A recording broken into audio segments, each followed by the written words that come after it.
Hello everyone, welcome back to another episode of our 5 Adventures. Today we're canning something that is relatively simple, besides the fact that you do have to use a pressure canner. We are canning corn. Time consuming is the biggest word for this. It's very time consuming. So I got, 80 ears of corn for free. Can't turn that down, but we're not going to eat it fast enough, so it has to be put somewhere. So I'm going to take you along, show you what you do to can this, and keep it shelf stable so you can use it at a later time. Let's dive in. Now the reason this is so time consuming is you get your ears of corn. You cannot can an ear of corn, so you have to actually shuck it. So you get the husk off if there is any. Try to remove as much of the string as possible. Get a good sharp knife. Check and make sure if there's any bad spots. When you're getting it for free like I am, you're going to find some bad spots. As you can see, I took a couple little sections off that were a little bit gooey or overripe. And then you're not going to press all the way in. You're just going to kind of go down and cut. Sorry if you're shaking. You're on the table. And yeah, but you're just going to cut all the way down and get all the kernels off of your cob.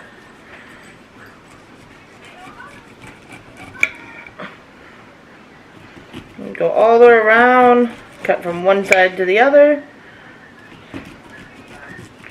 It's not that hard to do, it's just time consuming. And then you're left with an empty cob, mostly empty at least. If you go too far in, you'll almost pop out a kernel like you would have for popping corn, and don't necessarily need all that. And that can go in your compost, your garbage, wherever it may be, and you just keep on doing that. It's a long process, guys. It's a long process, but it's worth it in the end, right? When you're trying to save some money, if you're running into issues at the grocery store, prices are going up. Cost is up. It's hard to find some things on the shelf. So having ways of preserving food when you're able to get your hands on it fresh, whether it's something you grew, something that's given to you, you really want to utilize all of that. And freezer space is very limited many times. So having ways like this that you can preserve it is ideal. Yes, I could have blanched all this and just thrown it into the freezer and the full cob and said we'll cook it when we cook it. But we don't have that much freezer space left. I'm actually picking up some more venison tomorrow. That's going to basically take up the last of my freezer space. I'm probably going to have to process a few things that are in the freezer that have been kind of being held off because of that venison. So, at the very least, I'm going to have to clean it out. So it's just not feasible sometimes to freeze it. You gotta do something else. So canning it is the option, or dehydrating it. So with this many ears of corn, I decided we're gonna can it. So we're gonna go ahead and get all this corn ready, and I'll bring you back when we get to the next step, and I'll show you what you do to actually can it. We'll be back. Now once you have the corn shucked, I'm doing a raw pack. So it's a cold raw pack. Use the wide mouth funnel over your clean jars. I like cleaning them with soap and water before using them. And then just fill it up basically to right underneath the ring band. Basically an inch from the top. Try not to pack all the strings in if you can avoid, but not the end of the world if you get some strings. When you're doing this fresh, it's kind of hard to evade all the strings. So you're just going to do that and fill them all up. And then you're going to move on to the next step once that's done. I'll bring you back when we get to that next step. Once your your corn is in, you need a half a teaspoon of salt. You could go unsalted. That's personal preference, obviously. And then you're going to fill it up with water to the same, to right underneath the neck of the lid. Neck of the top. Oop, I went a little high. went a little high on that one. Once that's filled up, you're going to take your debubbler, it's just this thing here, and kind of press it down the sides to try to get all the bubbles out. In this case, I'm also trying to get it so that water goes down some. And then they're ready to go in the canner once you put a lid on. It is not required to sanitize the lid because they are going in the canner, in a pressure canner, for longer than 10 minutes. So you're able to get away with not having to sanitize the lid. I made a mess. Made a mess. Wipe your rim before putting the lid on so you don't have any particles there, so the lid can get a good connection. We'll come back when we get to something more entertaining. So once you have everything canned and the bands are on finger tight, you're going to put them into your pressure canner. This is a double layer pressure canner. Make sure the bottom layer has a rack on it so that the jars are not touching the bottom of the canner. Make sure you are filling it to what your canner's manual tells you to fill it to. Mine is about 2 quarts. And you're going to put the lid on. Start this up, and you want to get it boiling. Let it vent. Steam's going to come out of the little vent spigot before you put the weight on. So you're going to get that going, and then we will come back.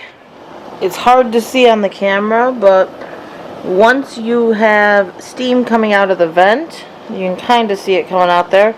You let it vent for 10 minutes. It's already been venting for 10 minutes, so you find out what your weight for your area is. Mine is 15 pounds. You put the 15-pound weight on, and you're going to let it build pressure. And wait for this to start just rocking slightly like that. And you then start your timer. For corn in pints, it is 55 minutes. Once pressure is up. So we don't start the timer until that pressure is fully built, and then we start the timer. So guys, as Mike always says, YouTube, we suck at it sometimes. It's just how it is. But I forgot to record the ending of when you get done canning corn. I had to think about what it was I was canning. Corn. It's the same as everything else. You're going to let the pressure drop naturally, which means you're not going to be able to open that lid until every bit of pressure is dropped, the lock unlocks, and then you're able to open it. Typically that takes about 45 minutes. Once the pressure drops naturally, you open up that lid, and you make sure you open it away from you because that steam is still going to come out and it's still going to be hot and it could still burn you.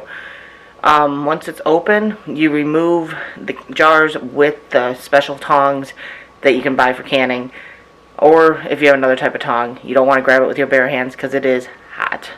But you remove it and you put it out on a towel. Don't disturb it for 24 hours. Make sure it's on a towel because if you don't put it on a towel, you might cause the jar to crack from the thermal shock. The counter's cold, coming from heat. Same thing as going from cold to cold, hot to hot with canning. So put it on a towel. Once it's on that towel for 24 hours, I'm going to show you what you're going to check for. Not with the corn because I've already put that away. That was a week ago. I suck. But I'm going to show you what you're going to check for now. So obviously this is not corn. And obviously it is cooled down. It's not on the towel now. But you're going to first take that ring off.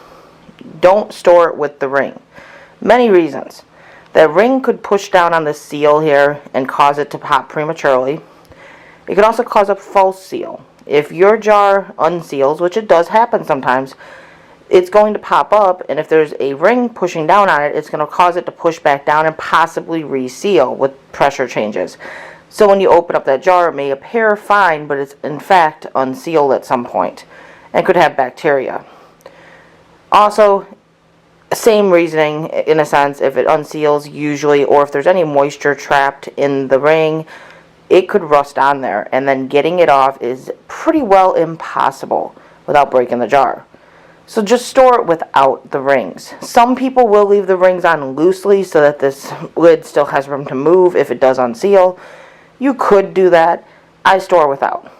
Now, that seems weird maybe because this lid, now what is holding it on? You have pressure canned it, water bathed it, whatever the process may have been.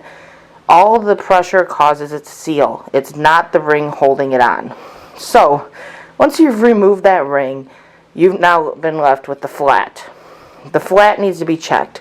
First, there's a little button in the middle. Make sure it's not popped up. This is not. If it's popped up, you know already you've got a bad seal. You can reprocess jars up to 24 hours later. So after you've sat that 24 hours, checked it, if they aren't sealed, you can either put it in the fridge and use it instantly, or you can reprocess it for the same amount of time. Not less, same amount of time that you did originally. If that one doesn't work, put it in the fridge and eat it.